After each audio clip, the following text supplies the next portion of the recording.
Hello everyone, today I will show you how to make this sample bee logo. First, make a circle in the middle. Play with the handles to get this shape. Make a small circle and place it on top of the big one. Play with the handles to get something similar to this shape. Go to Object, Transform, Reflect, make sure it's vertical, then press Copy and put the copy in the right place. Make one more circle and don't make it too big because it's the head. Select all the circles, then go to Object, then Expand and press OK.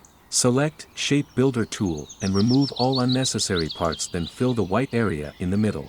Go to Pathfinder and combine all the shapes to make one shape. Right-click, Simplify, and make these edges smooth. Now it's time for bee sensors. Select Pen tool and make a curved line.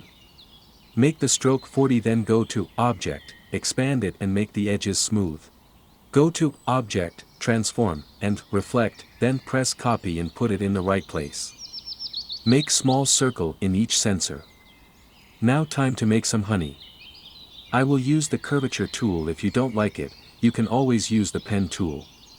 And make the second part of honey. If you feel it's hard to use the pen tool, tell me in the comments.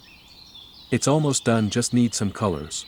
Select the shape and give it some gradient. I prefer something close to the golden color, but I think mix with orange is better. Anyway, don't forget to follow and like. See you in the next video.